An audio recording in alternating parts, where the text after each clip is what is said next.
Hello അസ്സലാമു അലൈക്കും. ഇന്ന് ഞാനൊരു സ്പെഷ്യലായിട്ടുള്ളൊരു റെസിപ്പി ആയിട്ട് വന്നിട്ടുള്ളത്. നല്ല പുറംഭാഗമൊക്കെ നല്ല മൊരിഞ്ഞിരിക്കണം, ഉള്ളിൽ നല്ല കിഡിലും ഫില്ലിങ്ങൊക്കെ ആയിട്ടുള്ളൊരു സ്നാക്കാണ്.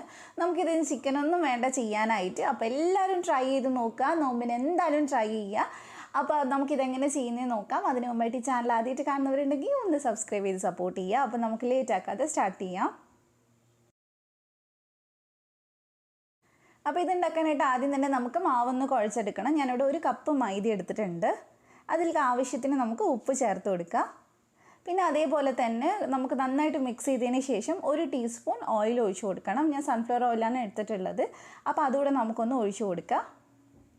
എന്നിട്ട് നമ്മളിത് നന്നായിട്ടൊന്ന് കുഴച്ചെടുക്കുന്നുണ്ട്. അപ്പോൾ നമുക്ക് അതിനു മുമ്പ് ഇത് നല്ല പോലെ ഒന്ന് മിക്സ് ചെയ്തെടുക്കണം. എന്നിട്ട് നമ്മൾ നോർമൽ വെള്ളം ഉണ്ടല്ലോ, സാധാ വെള്ളം ഒഴിച്ചിട്ടാണ് നമ്മളിത് കുഴച്ചെടുക്കുന്നത്. അപ്പോൾ നന്നായിട്ട് ഞാനിത് മിക്സ് ചെയ്തെടുത്തിട്ടുണ്ട്. ഇനി ഇതിലേക്ക് കുറച്ചായിട്ട് വെള്ളം ഒഴിച്ചിട്ട് നന്നായിട്ട് നമുക്കിതൊന്ന് കുഴച്ചെടുക്കാം. ഇതിൽ നമ്മൾ വെക്കുന്ന ഫില്ലിംഗ് എന്ന് പറയുന്നത് ഞാൻ മുമ്പ് വേറൊരു റെസിപ്പിക്കും കൂടി ഇട്ടിട്ടുണ്ട്. ഞാൻ അന്ന് പറഞ്ഞിട്ടുണ്ടായിരുന്നു 2 സ്നാക്ക് ഈ ഫില്ലിംഗ് വെച്ച് ചെയ്യുന്നുണ്ടെന്നുള്ളത്. അപ്പോൾ അതാണ് ഈ രണ്ടാമത്തെ സ്നാക്ക്. അപ്പോൾ ഞാൻ നന്നായിട്ട് കുഴച്ചിട്ടുണ്ട്. ഇനി നമുക്കിതൊന്ന് കുറച്ച് നേരം ഒന്ന് റെസ്റ്റ് ചെയ്യാൻ വെക്കാം. മേലെ കുറച്ച് ഓയിലാക്കിയിട്ടൊന്ന് അടച്ച് വെക്കണം. അതിനുശേഷം വേണം ഫില്ലിംഗ് ഉണ്ടാക്കാനായിട്ട്. അപ്പോൾ നമുക്കിനി ഫില്ലിംഗ് ഉണ്ടാക്കാം. ഉണ്ടാക്കാനായിട്ട് ആദ്യം നമുക്കൊരു ക്രീമി സോസ് ഉണ്ടാക്കണം. ഒരു കടായി എടുത്തിട്ട് അതിലേക്ക് 2 ടേബിൾ സ്പൂൺ ഓയിൽ ഒഴിച്ച് കൊടുത്തിട്ടുണ്ട്. ബട്ടർ ഉണ്ടെങ്കിൽ ബട്ടറാണ് കുറച്ചുകൂടെ നല്ലത്. അപ്പോൾ ഞാനിപ്പോൾ സൺഫ്ലവർ ഓയിലാണ് എടുത്തിട്ടുള്ളത്. അതിലേക്ക് നമുക്ക് 1.5 ടേബിൾ സ്പൂൺ മൈദ ചേർത്ത് കൊടുക്കണം. എന്നിട്ട് നമുക്ക് നന്നായിട്ടൊന്ന് മിക്സ് ചെയ്തെടുക്കാം. തീ ഏറ്റവും ലോ ഫ്ലെയിമിൽ വെച്ചിട്ട് വേണം ചെയ്യാനായിട്ട്, കരിഞ്ഞു പോരുത്. അപ്പോൾ ഒട്ടും തന്നെ കട്ടയില്ലാതെ ഇത് നന്നായിട്ടൊന്ന് മിക്സ് ചെയ്തെടുക്കണം. ഇനി നമുക്ക് വേണ്ടത് വെളുത്തുള്ളിയാണ്. അപ്പോൾ ഒരു 4 ചെറിയ വെളുത്തുള്ളി ഞാൻ എടുത്തിട്ടുണ്ട്. അത് നന്നായിട്ടൊന്ന് ചതച്ചിട്ട് നമുക്ക് ഇതിലേക്ക് ചേർത്ത് കൊടുക്കാം. അല്ലെങ്കിൽ നിങ്ങൾക്ക് എണ്ണ ഒഴിച്ചതിന് ശേഷം ഡയറക്റ്റ് വെളുത്തുള്ളി ഇട്ടിട്ട് പിന്നെ വേണമെങ്കിൽ മൈദ ഇടാം. അത് നിങ്ങളുടെ ഇഷ്ടത്തിനനുസരിച്ച് ചെയ്യാം. അപ്പോൾ അതോടെ ഇട്ടിട്ട് നന്നായിട്ടൊന്ന് മിക്സ് ചെയ്തെടുക്കുക. ഇപ്പോൾ കളറ് ചെറുതായിട്ട് ചേഞ്ച് ആയിട്ട് നന്നായിട്ട് പതഞ്ഞ് വരാൻ തുടങ്ങിയിട്ടുണ്ട്. ഈ സമയത്ത് നമ്മൾ ഇതിലേക്ക് പാല് ചേർത്ത് കൊടുക്കുന്നുണ്ട്. പശുവും പാലാണ്. അത് ഏകദേശം 1 കപ്പ് 250 ml കപ്പിൽ 1 കപ്പ് പാല് നമ്മൾ ചേർത്തിട്ടുണ്ട്. ഇനി നമുക്കിതൊന്ന് വേവിച്ചെടുക്കണം. ഒരു മീഡിയം ഫ്ലെയിമിൽ വേവിച്ചെടുത്താലും കുഴപ്പമില്ല. നന്നായിട്ട് ഇളക്കി ഇട്ട് കൊടുത്താൽ മതി. 2-3 മിനിറ്റ് കൊണ്ട് തന്നെ ഇത് തിക്കായിട്ട് വരും. ഇതിലേക്ക് ഞാൻ ഒരു 1/4 ടീസ്പൂൺ വറ്റൽമുളക് ചതച്ചതും 1/2 ടീസ്പൂൺ കുരുമുളക് പൊടിയും ചേർത്തിട്ടുണ്ട്. പിന്നെ ആവശ്യത്തിന് ഉപ്പ് ചേർത്ത് കൊടുക്കുക. എന്നിട്ട് നന്നായിട്ട് മിക്സ് ചെയ്തെടുക്കുക. ഇതിപ്പോൾ ഇവിടെ കുറുകി തുടങ്ങിയിട്ടുണ്ട് കേട്ടോ. അപ്പോൾ ഇനി പെട്ടെന്ന് തന്നെ ഇത് റെഡിയാവും. ഒരുപാട് ഇട്ട് വറ്റിച്ചെടുക്കരുത്. അപ്പോൾ നന്നായിട്ട് നമുക്ക് മിക്സ് ചെയ്തെടുക്കുക. ഇപ്പോൾ ഏകദേശം ഇതിവിടെ റെഡി ആയിട്ടുണ്ട്. ചെറുതായിട്ടൊന്ന് തിക്കായി തുടങ്ങിയിട്ടുണ്ട്. ഇത്രയും മതി, ഒരുപാട് ഇനി കുറുകണ്ട. ഈ ഒരു പരുവാവുന്ന സമയത്ത് നമുക്ക് ഇതിലേക്ക് ബാക്കി ഇൻഗ്രീഡിയൻസ് ഒക്കെ ചേർത്ത് കൊടുക്കാം. അപ്പോൾ ഞാനിവിടെ ആദ്യം തന്നെ ചേർക്കുന്നത് ക്യാരറ്റാണ്. ഒരു ചെറിയ ക്യാരറ്റ് ഒന്ന് ചെറുതായിട്ട് കട്ട് ചെയ്ത് ചേർത്തിട്ടുണ്ട്. ഒരു ക്യാപ്സിക്കത്തിൻ്റെ പകുതി എടുത്തിട്ടുണ്ട്. ഒരു ചെറിയ സവാള എടുത്തിട്ടുണ്ട്. എല്ലാം ചെറുതായി കട്ട് ചെയ്താൽ കുറച്ചുകൂടെ നല്ലതായിരിക്കും. നിങ്ങളുടെ കയ്യിൽ ക്യാബേജ് ഉണ്ടെങ്കിൽ നിങ്ങൾക്ക് അതുകൂടെ ചേർക്കാം. അല്ലെങ്കിൽ സവാളയ്ക്ക് പകരം ക്യാബേജ് ചേർത്താലും കുഴപ്പമൊന്നുമില്ല. വെജിറ്റബിൾസ് നിങ്ങളുടെ ഇഷ്ടത്തിനനുസരിച്ച് എടുക്കാം. അപ്പോൾ നന്നായിട്ട് മിക്സ് ചെയ്തെടുത്തിട്ടുണ്ട്. തീ നല്ല ലോ ഫ്ലെയിമിൽ വെച്ചിട്ട് വേണം ഇതൊക്കെ ചെയ്യാനായിട്ട്. അപ്പോൾ ഇതെല്ലാം മിക്സ് ആയിട്ടുണ്ട്. ഞാൻ തീ ഓഫ് ചെയ്ത് കൊടുത്തു. ഇനി നമുക്ക് ഓഫ് ചെയ്തതിന് ശേഷം ബാക്കി ഇൻഗ്രീഡിയൻസ് ചേർക്കാം. അല്ലെങ്കിൽ ഒരുപാട് ഡ്രൈ ആയി പോവും. ഇനി ഇതിലേക്ക് 2 പുഴുങ്ങിയ മുട്ട ചെറുതായി കട്ട് ചെയ്തതും അതുപോലെ തന്നെ ചെറിയ കഷ്ണം കുക്കുംബർ ഇട്ടിട്ടുണ്ട്. കുറച്ച് മല്ലിയില ഏകദേശം 2 ടേബിൾ സ്പൂൺ ഉണ്ടാവും. അതും കൂടി ചേർത്തിട്ട് ഒന്ന് മിക്സ് ചെയ്തെടുക്കുക. ഈ സമയത്ത് ഉപ്പ് വേണമെന്നോ അതുപോലെ തന്നെ എരിവ് കുറവുണ്ടോ എന്നൊക്കെ ഒന്ന് ചെക്ക് ചെയ്ത് നോക്കാം. എന്നിട്ട് ഇതിലേക്ക് ആവശ്യമുള്ളത് ചേർത്ത് കൊടുക്കാം. നിങ്ങൾക്ക് വേണമെങ്കിൽ പച്ചമുളക് വേണമെങ്കിലും ചേർത്ത് കൊടുക്കാം കേട്ടോ. ഞാനിവിടെ മോനിക്ക് കൊടുക്കണോണ്ടാണ് പച്ചമുളക് പിന്നെ ഇടാത്തത്. പകരം ഞാൻ കുരുമുളക് വെച്ചിട്ടാണ് എരിവ് അഡ്ജസ്റ്റ് ചെയ്യുന്നത്. അപ്പോൾ ഇതിലേക്ക് 1/2 ടീസ്പൂൺ കൂടെ കുരുമുളക് ഇട്ടിട്ടുണ്ട്. പിന്നെ ഒരു ഇത്തിരി ഉപ്പിൻ്റെ കുറവുണ്ട്. അതുകൂടെ ചേർത്ത് കൊടുത്തിട്ട് നമുക്കിതൊന്ന് മിക്സ് ചെയ്തെടുക്കാം. അപ്പോൾ ഇത്രയും കൂടി ആയി കഴിഞ്ഞാൽ നമ്മുടെ ഫില്ലിംഗ് ഇവിടെ റെഡി ആയിട്ടുണ്ട്. നല്ല അടിപൊളിയായിട്ട് ഇവിടെ സെറ്റ് ആയിട്ടുണ്ട്.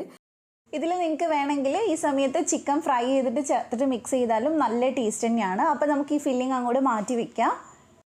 ഇനി നമ്മൾ നേരത്തെ കുഴച്ച് വെച്ചിട്ടുള്ള മാവുണ്ടല്ലോ, അതിനെ ഒന്ന് 2 പീസാക്കിയിട്ട് നമുക്ക് മാറ്റാം. എന്നിട്ട് നമ്മൾ ഇത് ഒരുമിച്ച് പരത്തിയെടുക്കണം കേട്ടോ. കാരണം നമുക്കിത് കട്ട് ചെയ്ത് എന്തെങ്കിലും ഒരു റൗണ്ടുള്ളൊരു അടപ്പോ അല്ലെങ്കിൽ ഒരു കട്ടറോ എന്തെങ്കിലും വെച്ച് പിന്നെ നമ്മൾ കട്ട് ചെയ്തെടുക്കുക ചെയ്യുന്നത്. അപ്പോൾ നമുക്കിത് 2 പീസാക്കിയിട്ട് ഒരു പീസ് ആദ്യം ഒന്ന് പരത്തിയെടുക്കാം. അപ്പോൾ കുറച്ച് പൊടി ഇട്ടിട്ട് നമുക്ക് പെട്ടെന്ന് പരത്തിയെടുക്കാം. ഇത് ഭയങ്കര എളുപ്പമാണ്. നമുക്ക് ഒരുപാട് നേരമൊന്നും വേണ്ട ചെയ്യാനായിട്ട്.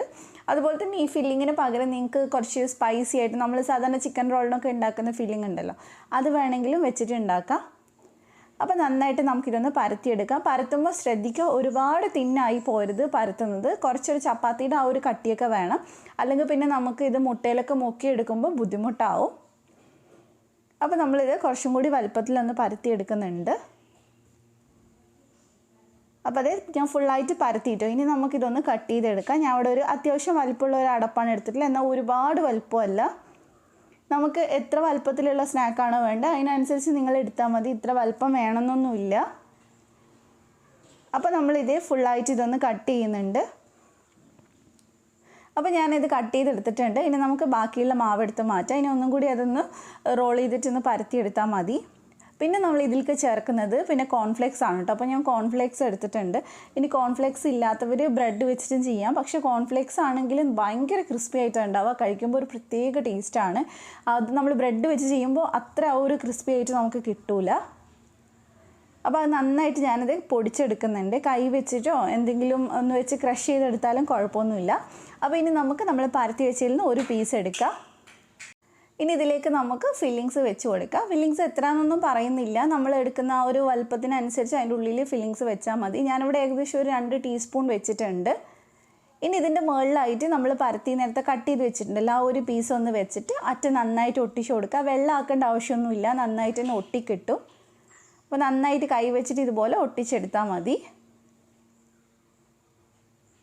ഒട്ടും തന്നെ പുറത്ത് മസാല കാണാത്ത രീതിയിൽ വേണം നമ്മൾ ഒട്ടിക്കാനായിട്ട്. പിന്നെ ഞാനൊരു ഫോർക്ക് വെച്ചിട്ട് അതിൻ്റെ സൈഡ് ഇതുപോലെ ഒന്ന് ചെയ്ത് കൊടുക്കുന്നുണ്ട്.